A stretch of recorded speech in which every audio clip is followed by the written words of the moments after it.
네, 안녕하세요. 네. 네, 이제 법인세를 할 건데, 근데 법인세 시험은, 법인세 시험? 세무일급 시험에서 법인세는 총 몇 문제가 나오냐면요. 5문제 정도가 나와요. 근데 5문제가 실기예요, 실기. 그러면은 실기가 총 몇 점이냐? 30점이에요, 30점. 예, 30점이면 결코 적은 점수가 아니단 말이에요. 그 다음에 이론 문제가 한 문제 정도 출제가 돼요. 그래서 총 32점 정도 된다라고 보시면 되는데, 결코 예, 포기하면 안 되는 부분이죠. 포기하고 싶으면 다른 걸 다 맞으면 돼요. 다른 걸 다 맞고 법인세 다 틀리면 돼요. 아닌데 이론이 있구나. 이론을 찍어서 맞추시고. 네. 불가능이겠죠? 자, 그래서 우리 법인세를 할 건데, 그럼 방금 말씀드렸듯이 법인세는 이론이 한 문제고 실기가 5문제다라고 했어요. 그럼 실기가 배점이 상당히 높죠. 그래서 실기만 잘하면 돼요. 이론 잘할 필요는 없어요. 이론은 실기하면 다 얻어 걸려지는 것들이에요.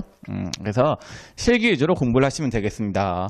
그래서 그 책에 3페이지 보시면 법인세 기초가 나와 있는데, 뭐 그런 게 나와 있는데, 뭐 이거 별로 할 필요 없는 부분이긴 해요. 근데 열심히 한번 해볼게요. 네, 하나도 안 중요해요. 자, 보세요. 자, 법인세가 있는데, 법인세란 뭐냐? 법인세란?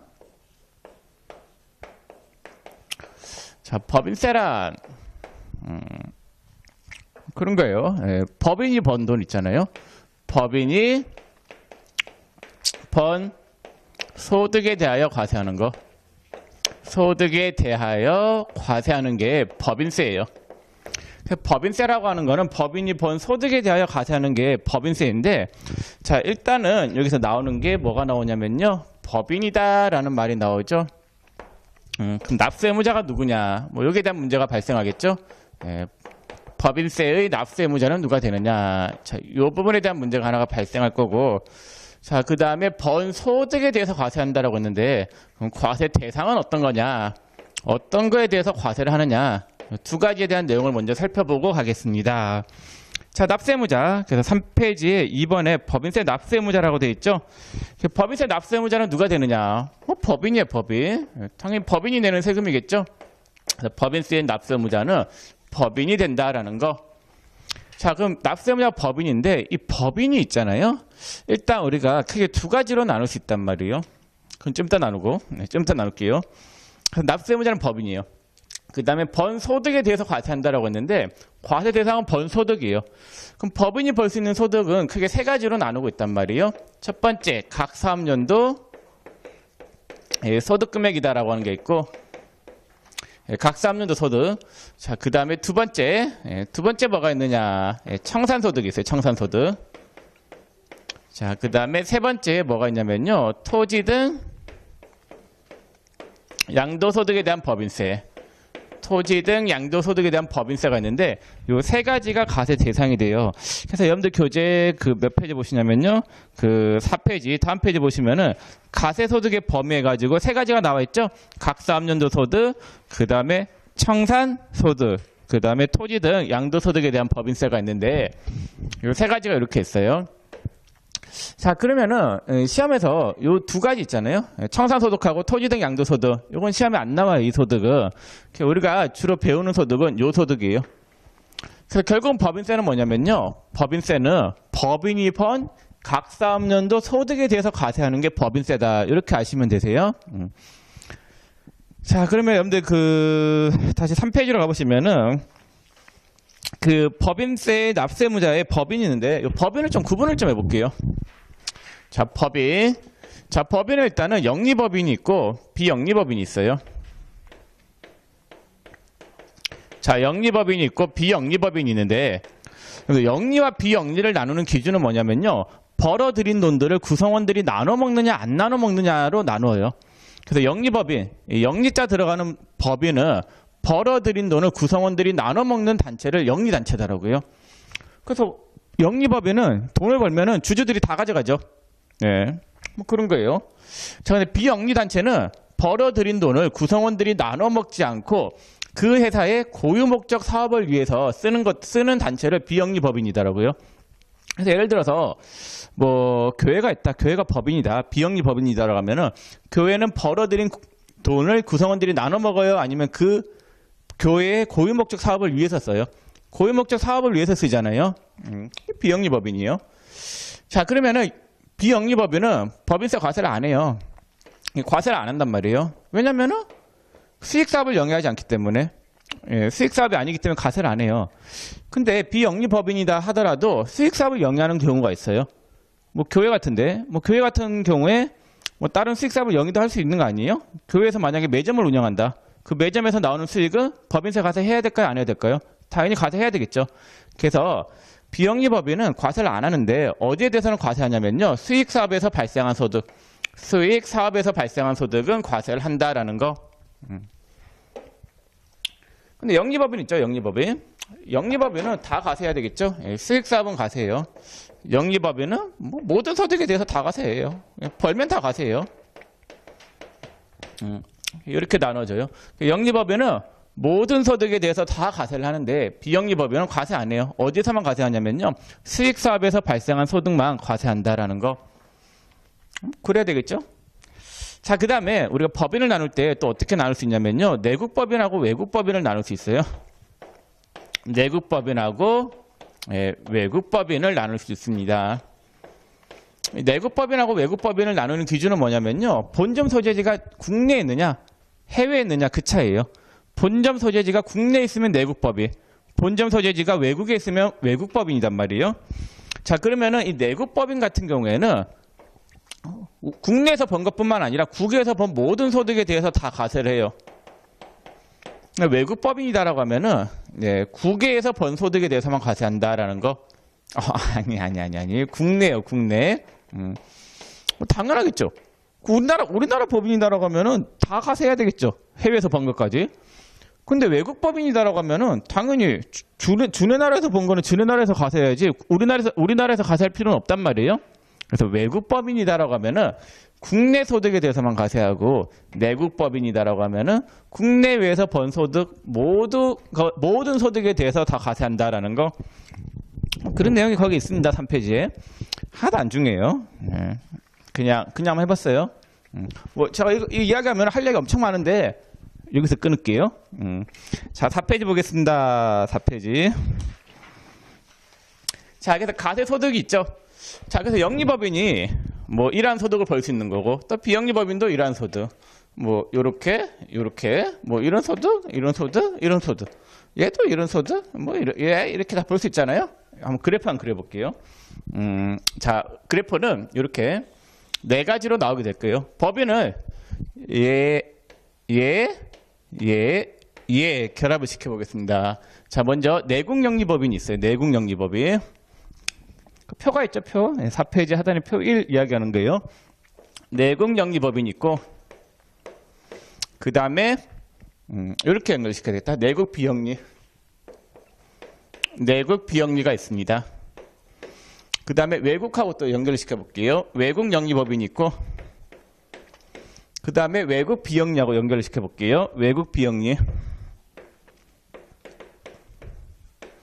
그럼 이렇게 법인은 크게 네 가지로 구분이 돼요. 내국 영리, 내국 비영리, 외국 영리, 외국 비영리 이렇게 네 가지로 구분된단 말이에요. 그럼 네 가지로 구분했을 때 얘들이 벌 수 있는 소득이 하나, 둘, 세 가지가 있습니다. 세 가지 소득. 자, 뭐가 있냐요? 각사업년도 소득 있죠. 각사소득. 자, 그 다음에 청산소득 있죠. 이 청산소득이라고 하는 건 뭐냐면요. 회사가 청산하게 됐을 때 있잖아요. 청산하게 됐을 때 발생하는 이익에 대해서 과세하는 게 청산소득에 대한 과세예요. 그 다음에 토지 등 양도소득에 대한 법인세. 뭐 이런 게 있는데 뭐 몰라도 돼요. 하나도 안 중요하니까. 자, 그러면 내국 영리죠. 자, 그럼 내국법인은 국내외에서 번 모든 소득에 대해서 과세하고 국내외에서 번 소득에 대해서 과세하는데 영리니까는 모든 소득이겠죠. 모든 소득. 자, 내국 비영리다. 내국 비영리다라고 하면은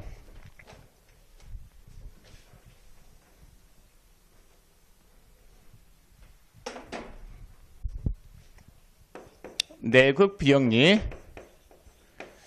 그럼 내국이죠, 내국. 내국이니까 국내외에서 번 걸 다 과세해요. 자, 근데 비영리이기 때문에 어떤 거에 대해서만 과세할까요? 수익사업에 대해서만 과세하겠죠. 예, 그 수익사업. 자, 그 다음에 외국 영리법인이다. 외국이죠. 외국이니까 어디 것만 과세를 해요? 국내에서 번 것만 과세해야 되겠죠. 영리니까는 모든 소득에 대해서 다 과세하겠죠. 예, 모든 소득에 대해서 과세한다. 자, 그 다음에 외국 비영리. 자, 외국이니까 어디서 발생한 소득에 대해서만 과세할까요? 아니. 국내. 그 다음에 비영리이기 때문에 어떤 소득에 대해서만? 수익 사업에서 발생한 소득에 대해서만 과세한다라는 거. 예, 이렇게 하시면 되겠고, 그 다음 청산소득은 다 과세. 예, 얘도 과세하는데, 여기 비영리 있잖아요, 비영리. 비영리는 청산소득에 대해서 과세를 안 해요. 과세할 게 없어서 그래요. 예. 청산하면은, 얘는 남은 돈들을 구성원들이 나눠 먹거나 그런 게 아니기 때문에, 얘들은 과세할 게 없고, 외국은 과세 안 해요. 왜 과세 안 하냐면요. 청산하면은 지네 나라에서 과세해야지 우리나라에서 과세할 건 아니단 말이에요. 그래서 외국 법인에 대해서는 청산소득 과세 안 하고, 청산소득은 내국 영리법인에 대해서만 과세하겠고, 토지 등 양도소득에 대한 법인세는 전부 다 과세예요. 전부 다 과세. 이거 하나도 안 중요하니까, 요 각사업연도 소득에 대한 부분 있잖아요. 요 정도만 좀 참고를 아시면 되겠고, 지금 한 거는 그냥 가볍게 보고 넘어가시면 되겠습니다. 자, 5페이지 볼게요. 5페이지 사업연도 및 납세지. 요거 한번 보겠습니다. 칠판 좀 지우고 볼게요. 자, 거기 이제 5페이지 사업연도 보겠습니다. 그 사업연도는 법인세를 과세하는 해계 기간을 이야기한단 말이에요. 그럼 사업연도는 어떻게 되어 있느냐? 정관의 규정이 있잖아요. 사업연도는 만약에 정관의 규정이 있다. 그럼 규정대로예요. 규정대로. 그래서 우리 회사의 사업연도는 1월부터 7월까지로 하겠다. 그것도 받아줘요. 7개월 법인도 받아줘요. 근데 1년은 초과할 수 없어요. 1년은 초과할 수 없다. 1년 범위 내에서 지 마음대로 하면 돼요. 그래서 사업연도를 6월부터 5월 내도 되고, 지 마음대로 하면 된단 말이에요. 자, 근데 규정이 없잖아요. 정관에 규정이 없다. 규정이 없으면 무조건 1월부터 12월까지예요. 그래서 법인은 사업연도 선택이 가능하다라는 거. 상식이죠, 상식. 소득세는 다르죠. 소득세는 무조건 과세 기간이 언제부터 언제까지예요? 1월부터 12월까지이죠. 근데 법인세는 좀 달라요. 자, 됐고, 그 다음에 이번에 납세지 있죠. 납세지는 법인세를 부과하는 기준이 되는 장소를 납세지다라고 해요. 납세지는 등본상 본점 소재지가 납세지가 돼요. 법인 등기부 등본에 보면은 이 법인의 본점 소재지는 어디다라고 나와 있단 말이에요. 그 소재지가 납세지가 되겠습니다. 그 다음 그 납세지의 표에 보면 이번에 외국 법인이 있는데, 외국 법인은 국내 사업장 소재지인데 안 중요해요. 넘어가셔도 되겠습니다. 자, 6페이지 보세요. 6페이지. 각 사업연도 소득금액. 자, 그래서 법인세는 있잖아요. 법인세는 뭐라고 했냐면요. 법인이 번 각 사업연도 소득에 대해서 과세하는 게 법인세다라고 했었죠. 그럼 각 사업연도 소득 금액이 뭐냐? 자, 여기에 대해서 여러분들이 아셔야 되는데, 거기에 대한 내용을 설명을 좀 해보겠습니다. 자, 이 소득에 대한 학설부터 먼저 여러분들이 이해를 하셔야 되는데, 이 소득이 있죠. 이 소득이 있는데, 우리가 세금을 부과할 때는 소득에 대해서 세금을 부과할 거예요. 근데 이 소득에 대한 학설이 크게 두 가지로 나눠진단 말이에요. 세금을 부과할 때 소득에 대해서 어떤 소득에 대해서 과세할 거냐에 대한 학설이 두 가지로 나눠지는데, 자, 첫 번째 순자산 증가설이라고 하는 게 있어요. 순자산 증가설. 이거는 뭐냐면요. 계속 반복적으로 발생하는 소득. 계속 반복적으로 발생하는 소득 뿐만 아니라 일시우발적으로 발생하는 소득. 일시우발적 발생 소득에 대해서도 법인세를 과세하겠다라고, 일시우발적 소득까지 세금을 부과하겠다라고 하는 게 순자산 증가설이에요. 자, 그래서 이게 순자산 증가설이고, 두 번째 뭐가 있냐면요. 소득원천설이 있어요. 자, 소득원천설은 뭐냐면요. 이런 거예요. 계속 반복적으로 발생하는 소득이 있고, 계속 반복적 발생 소득.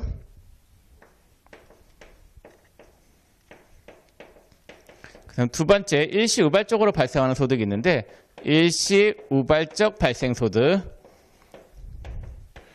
두 가지가 있다라고 했을 때 계속 반복적 발생 소득에 대해서만 과세하고 일시우발적으로 발생하는 소득에 대해서는 과세하지 않는 게 소득 원천설이에요. 소득이 발생하는 원천에 대해서만 과세하겠다라고 하는 게 소득 원천설이고, 순자산 증가설은 순자산, 즉 이게 자본이란 말이에요. 자본을 증가시키는 모든 거에 대해서는 과세를 때리겠다라고 하는 게 순자산 증가설이에요. 그래서 얘는 포괄주의. 계속 반복적으로 발생하는 소득뿐만 아니라 일시우발적으로 발생하는 소득에 대해서도 과세하기 때문에 포괄주의가 되겠고, 소득 원천설은 계속 반복적으로 발생하는 소득에 대해서는 법에 열거를 해놔요. 그래서 열거된 소득에 한해서만 과세한단 말이에요. 그래서 얘는 열거주의. 그래서 소득에 대한 과세를 할 때는 학설이 이렇게 두 가지가 있어요. 순자산 증가설이 있고 소득 원천설이 있단 말이에요. 그럼 이 순자산 증가설은 계속 반복적으로 발생하는 소득뿐만 아니라 일시우발적으로 발생하는 소득에 대해서도 과세하는데, 요거는 법인세가 이 입장을 따르고 있어요. 법인세는 순자산 증가설을 취하고 있다라는 거. 자, 그 다음에 열거주의인 소득 원천설은 소득세가 따르고 있다라는 거. 소득세가 열거주의, 소득 원천설에 따라서 세금을 부과한다라는 거. 법인세는 소득에 대해 과세할 때 학설이 순자산 증가설을 따르고 있고, 계속 반복적으로 발생하는 소득뿐만 아니라 일시우발적으로 발생하는 소득에 대해서도 과세한다라는 거. 그 대표적인 사례가 뭐가 있냐면요, 여러분들이 아는 개정 과목 중에서 유형자산 처분이익이 있죠. 그 유형자산 처분이익은 법인세는 과세가 돼요. 여러분들 유형자산 처분이익이 계속 반복적으로 발생하는 소득이에요? 어쩌다 한 번 발생하는 소득이에요? 어쩌다 한 번씩 발생하는 소득이단 말이에요. 그래서 어쩌다 한 번씩 발생하는 소득인 유형자산 처분이익은 법인세에서는 과세를 해요. 근데 요거 소득세 있잖아요. 소득세는 과세를 하지 않는 게, 어쩌다 한 번 발생하는 소득은 법에 열거가 안 돼 있어요. 과세를 안 해요. 그래서 여러분들이 중고나라 같은 데에서 컴퓨터를 한번 팔았다라고 해서 세금을 때릴까요? 안 때린단 말이에요. 그거 어떻게 알고 때리겠어요? 그래서 그 소득세하고 법인세가 그 과세를 할 때 이런 입장에서 차이가 있다라는 거, 상식. 이 정도는 알아두시고, 자, 그러면은 이제 그 각 사업연도 소득 금액에 대해서 볼 건데, 그 각 사업연도 소득 금액은 법인이 번 소득이 각 사업연도 소득 금액이에요. 이익이다라고 생각을 하세요. 근데 그 소득을 바라보는 관점이 법인세는 어떻게 바라본다라고요? 순자산 증가설의 입장에서 바라본다라는 거. 자, 그럼 이제 각 사업연도 소득 금액에 대한 설명으로 들어가겠습니다. 자, 각 사업연도 소득 금액, 각 사업연도 소득 금액이다라는 말이 있는데, 자, 각 사업연도에 아까 사업연도는 정관에 규정이 있으면 규정대로, 규정이 없으면은 1월부터 12월까지를 한다라고 썼죠. 그 사업연도에 벌어들인 소득 금액을 각 사업연도 소득 금액이다라고 해요. 요거는 그냥 손익계산서상의 이익이다라고 생각을 하시면 되세요. 근데 이제 법인세에서는 이 소득 금액을 어떻게 계산하느냐? 입금에서 송금을 뺀 금액을 뭐라고 하냐면요, 각 사업연도 소득 금액이다라고 합니다. 입금에서 송금을 뺀 금액. 그래서 6페이지 거기 하단에 보면은 각 사업연도 소득 금액은 입금에서 송금을 뺀 금액이다라고 나와 있죠. 입금은 뭐냐? 뭐 입금이에요. 송금은 뭐냐? 뭐 송금이에요. 근데 이게 용어가 비슷하죠? 뭐가 비슷해요? 수익. 송금은요? 비용. 뭐 비슷하죠? 결국은 뭐겠어요? 이익에 대해서 법인세를 부과하겠다, 이런 개념이에요. 그 회계상 수익하고 입금은 비슷한 개념. 회계상 비용이랑 송금하고 비슷한 개념이단 말이에요. 그러면은 이제 우리가 법인세를 과세를 해야 되는데, 과세할 때 좀 애매해요. 왜 애매하냐면요, 우리가 이익은 구해놨잖아요. 이익은 무슨 이익이에요? 회계상 이익일 거 아니에요. 그럼 과세를 때릴 때, 봐봐요. 이거 비슷하단 말이에요. 비슷한데 이익에 대해서 세금을 때리면 될까요? 안 될까요? 안 된단 말이에요. 그래서 이런 부분에서 차이가 발생을 해요. 그래서 우리가 어떤 과정을 거쳐야 되냐면요, 이게 보면 이래요. 우리가 회사의 업무 흐름을 한번 살펴보면 이래요. 자, 그 사업연도가 있죠. 만약 사업연도 1월부터 12월이다. 그럼 여러분들 1월부터 12월까지 주구장창 이제 분기하고 정기해가지고 장부 정리할 거 아니에요? 그렇게 했다가 12월 31일 기준으로 뭘 만들어요? 재무제표를 만들죠. 자, 그럼 재무제표를 만드는데, 재무제표를 FS라고 좀 할게요. 자, 재무제표를 작성하는데 여러분들 이 재무제표는 회계상 재무제표예요? 세법상 입금과 송금에 따라서 만들어진 거예요? 회계상 재무제표죠. 그래서 회계상 재무제표예요. 그러면은 요 재무제표에 나타나 있는 재무상태표나 손익계산서는 회계 기준에 따라서 만들어진 거단 말이에요. 그러면은 요 재무제표를 이제 법인 같은 경우에는 누구한테 검사를 맡아요? 뭐 2월이나 3월경에 주주한테 검사를 맡잖아요. 주청을 열어요. 주청을 열어가지고 주청날에 이 재무제표 검사를 맡아요. 검사를 맡아가지고 재무제표가 그렇구나 하면서 주주들끼리 이제 그래 잘했다 못했다 이러면서 끝내요. 그 해 마무리가 됐단 말이에요. 자, 그러면은 이제 법인세를 내야 돼요. 3월달 되면은 3월에 그거 이야기를 안 했네. 법인은 있잖아요. 이걸 이야기 안 했지. 법인은 사업년도 종료일로부터 3개월 이내에 법인세 신고 납부해야 돼요. 3월에. 그래서 1월부터 12월까지 번 거에 대해서 언제 법인세 신고 납부하는 거예요? 3월 달에 3개월 뒤에 하는 거예요. 사업년도 종료일 3개월 후에 법인세 신고한단 말이에요. 그럼 만약에 6월 결산 법인이면 언제 법인세 신고해야 돼요? 6월 말이 결산이다 하면은 7, 8, 9, 9월 30일까지 법인세 신고해야 되겠네. 9월 달이 법인세 신고 달이겠죠? 9월 1일부터 9월 30일까지가. 자, 그래서 법인세는 만약에 사업연도가 1월부터 12월이었으면 언제 신고 납부해야 되냐면요. 3월 달에 신고 납부해야 되는 거예요. 그럼 3월 달에 법인세 신고하러 가야 되는데 갈 때 회계상 이익에 대해서 법인세 과세하면 될까요? 안 될까요? 안 되겠죠. 그럼 3월 달에 갈 때는 이 재무제표를 뭐에 따라서 다시 만들어야 돼요? 세법상 재무제표를 만들어서 줘야 될 거 아니에요. 네. 그 세법상 재무제표는 입금과 송금 뭐 이런 걸로 해서 만든 거단 말이에요. 그럼 그 재무제표를 새로 만들어서 갈 필요가 있을까요? 아니면은 회계상 이익하고 세법상 그러니까 회계상 수익하고 세법상 입금 이런 거 차이 나는 부분만 조정해서 가면 될까요? 차이 나는 부분만 조정해서 가면 되겠죠. 예, 그 조정하는 거를 뭐 한다라고 하냐면요. 세무조정 한다라는 건데 그 내용이 7페이지에 나와 있습니다. 그 7페이지에 대한 내용을 볼게요. 7페이지. 자, 7페이지의 세무조정. 세무조정은 어떤 거냐면요.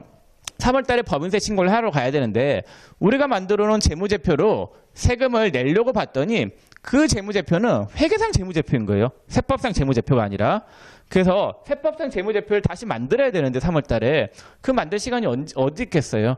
그래서 회계상 만들어 놓은 재무제표에 차이 나는 부분만 조정을 해서 가자라고 하는 게 세무조정이에요. 세무조정. 그래서 7페이지의 세무조정을 한번 보겠습니다. 칠판 좀 지우고 볼게요.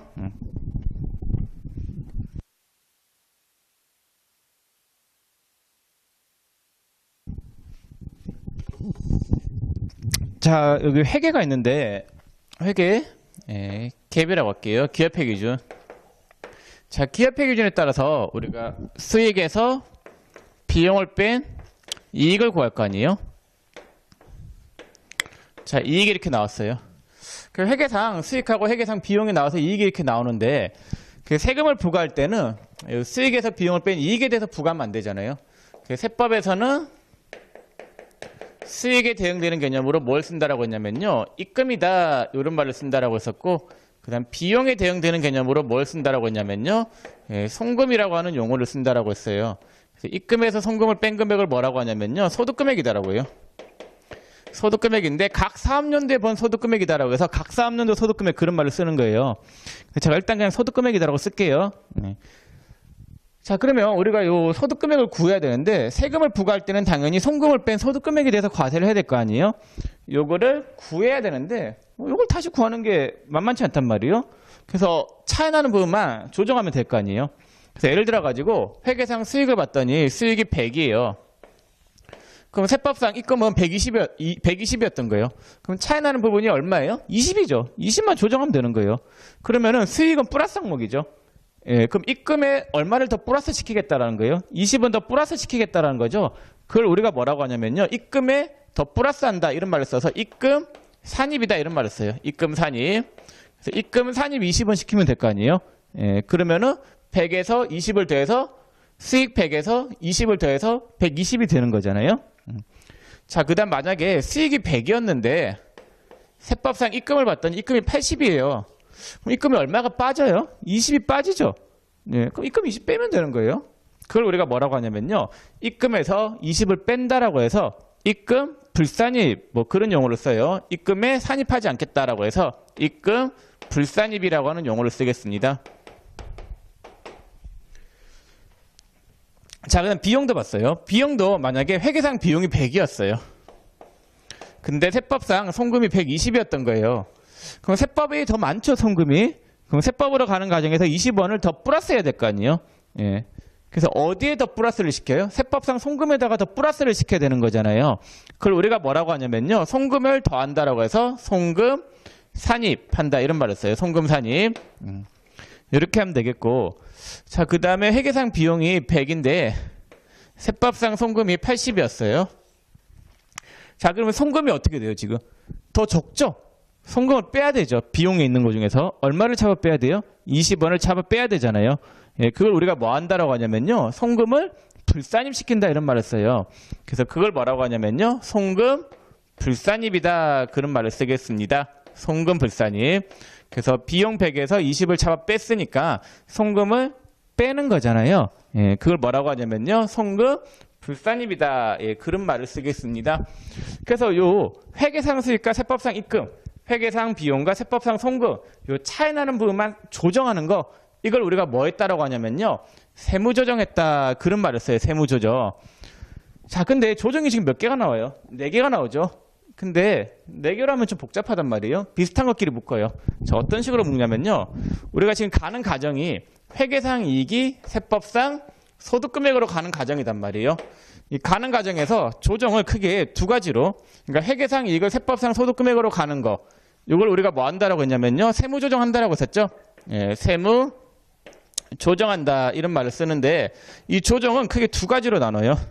자, 첫 번째하고 두 번째인데 가산 조정하고 예, 차감 조정, 가산 조정과 차감 조정으로 나눈단 말이에요. 자, 가산 조정은 뭐냐면요. 플러스 조정. 그러니까 세법상의 소득금액을 증가시키는 조정을 가산 조정이다라고요. 세법상의 소득금액을 증가시키는 조정을 가산 조정이다라고 하고 세법상의 소득금액을 빼는 조정을 차감 조정이다라고 해요. 가산 조정은 세법상의 소득금액을 늘리는 조정을 가산 조정, 세법상의 소득금액을 차감하는 조정을 차감 조정이다라고 해요. 그럼 봐요. 입금 산입은 세법상의 소득금액을 늘리는 조정이에요, 빼는 조정이에요? 늘리는 조정이죠. 예, 그래서 입금 산입은 가산 조정에 들어가요. 제가 한자로 좀 적을게요. 이게 들어올 입자거든요. 아닌데? 아, 맞다. 네. 그래서 산입. 자, 그 다음에 입금 불산입은 입금을 빼죠. 자, 입금이 줄어들면 소득금액이 늘어나요, 줄어들어요? 줄어들죠. 예, 이거는 소득금액을 줄이는 조정이기 때문에 차감 조정이다 이런 말을 써요. 그래서 입금 불산입은 차감 조정. 자, 그다음 송금 산입. 자, 송금을 늘리죠. 자, 송금이 늘어나면은 소득금액이 늘어나요, 줄어들어요? 줄어들겠죠. 아, 송금은 그냥 비용이에요, 비용. 비용이 늘면은 소득금액은 당연히 줄게 되어 있잖아요. 소득금액이 줄는 조정은 차감 조정이겠죠. 네. 그래서 송금 산입은 무슨 조정이냐면요. 차감 조정이 되겠고. 자, 그 다음 송금 불산입. 송금을 부인시켰어요. 그 말은 비용을 줄이죠.